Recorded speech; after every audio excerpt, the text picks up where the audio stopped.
ఓం నమో వెంకటేశాయ. Welcome to my astro galaxy TV. నా పేరు తనీష్ నరసింహ. ఈనాటి కార్యక్రమంలో ఈ 2025 సంవత్సరంలో శ్రవణ నక్షత్ర జాతకుల యొక్క సంవత్సర ఫలితం ఏ రకంగా ఉందో తెలియజేసుకుందాం. ఈ శ్రవణ నక్షత్రాన్ని చతుష్పాద నక్షత్రంగా చెప్పుకుంటూ ఉంటాం. 1, 2, 3, 4 పాదాలు శ్రవణ నక్షత్రంలో ఉంటాయి. ఈ శ్రవణ నక్షత్రం 4 పాదాలు కూడా మకర రాశిలో ఉంటాయి కాబట్టి మకర రాశికి చెందిన వ్యక్తులుగా చెప్పుకుంటూ ఉంటాం. మరి యొక్క శ్రవణ నక్షత్ర జాతకులకి ఈ 2025 సంవత్సరం ఫలితాలు ఏ రకంగా ఉన్నాయి అనే పరిశీలన చేస్తే సామాన్యమైన ఫలితాలు గోచరిస్తున్నాయిగా చెప్పుకోవాలి. ప్రతి విషయంలోనూ చాలా జాగ్రత్తగానే ఉండాలి. కొన్ని యోగావయోగాలు కూడా కొలుకుతున్న కారణం చేత ఎంత జాగ్రత్తగా ఉంటే అంత మంచిదిగా నేనైతే తెలియజేస్తాను. ముఖ్యంగా కుటుంబంలో ఎలాంటి సమస్యలు రాకుండా చూసుకోవాలి. కుటుంబ కలహాలు ఏర్పడకుండా జాగ్రత్తలు తీసుకోవాలి. దానివల్ల మీ కుటుంబం సుఖ సంతోషాలతో ఉంటుంది. ఎందువల్ల మీకు ధన కుటుంబ వాక్స్థానంలో రాహువు యొక్క ప్రవేశం కుంభరాశిలో ఉన్నది సంవత్సరం మధ్యలో. అక్కడి నుంచి కుటుంబంలో కలహాలు రాకుండా చాలా జాగ్రత్తగా ఉండే రాహువుని మ్లేచ్ఛ గ్రహము పాపగ్రహంగా చెప్పుకుంటూ ఉంటాం. అలాగే అష్టమంలో కూడా కేతువు సింహరాశిని సంచారం చేస్తుంటాం మకర రాశిలో ఉండేటువంటి వాళ్ళకి.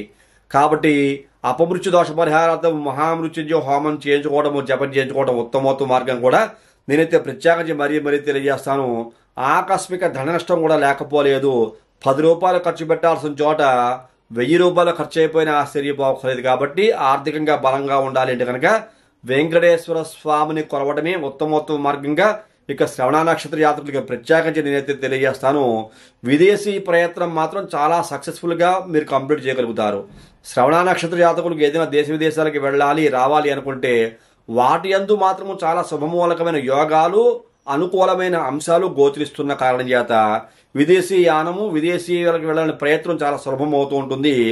ఆరోగ్యం గురించి మాత్రం చాలా జాగ్రత్తగా శ్రద్ధగా ఉండాలి.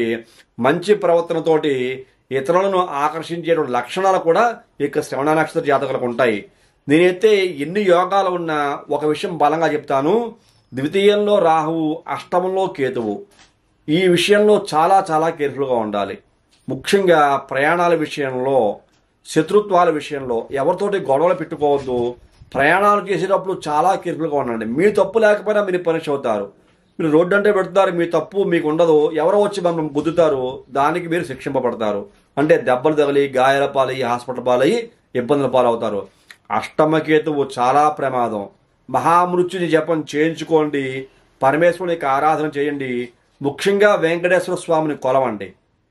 వెంకటేశ్వర స్వామిని కొలిచి మహామృత్యుని జపం చేయించుకోవడం వల్ల వీటి వల్ల వచ్చేటువంటి అనుకోని ఆపదలు, ఇబ్బందులు, సమస్యలు తొలగి అనారోగ్యం కూడా అంతే. చాలా ఆరోగ్యంగా ఉండే వ్యక్తి చిడుక్కున అనారోగ్యం చేస్తుంది.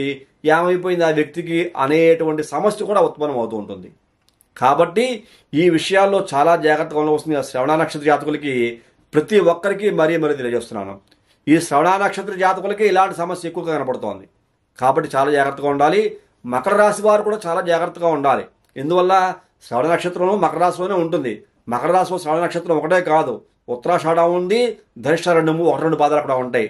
అందులో శ్రవణ నక్షత్రం చతుష్పాద నక్షత్రం అయ్యుండి ఈ శ్రవణ నక్షత్రం చతుష్పాద నక్షత్రం మకర రాశిలో ఉన్న కారణం చేత ద్వితీయంలో మీకు కుంభరాశిలో రాహు యొక్క సంచారంతో పాటుగా అష్టమంలో కేతు యొక్క సంచారం కూడా ఉన్న కారణం చేత సింహరాశి యందు అత్యంత జాగరూకలై మసులుకోవలసిందిగా మరొకసారి తెలియజేస్తున్నాను. ఒంటరి ప్రయాణాలు చేయకండి. ఒక్కరిగా ఎవరిని గుడ్డుగా నమ్మి వాళ్ళతో కలిసి వెళ్ళకండి. ఎందువల్ల అంటే కీడించి మేలించమంది శాస్త్రం. కాబట్టి శ్రవణ నక్షత్ర జాతకులు ఎంత జాగ్రత్తగా ఉంటే అంత మంచిది. 2-3 తోడు తీసుకువెళ్ళండి తప్పించేసి ఒంటరిగా ఎవరిని నమ్మి గుడ్డిగా వాళ్ళతో వెళ్ళకండి. వాటి వల్ల ప్రమాదాలు కొని తెచ్చుకోవద్దని మరొకసారి తెలియజేస్తూ మీ వ్యక్తిగత జాతకాన్ని పరిశీలన చేయించుకోండి. ఏదైనా దోషాలు కనుక తెలియజేస్తే వాటికి పరిహారం కూడా చేయించుకుని మంచి భవిష్యత్తు పొందవలసిందిగా ఈ యొక్క శ్రవణ నక్షత్ర జాతకులు తెలియజేస్తూ తదుపరి వచ్చే కార్యక్రమంలో మరిన్ని ఆసక్తికర విషయాలు తెలియజేసుకుందాం. అంతవరకు సెలవు. నమస్కారం.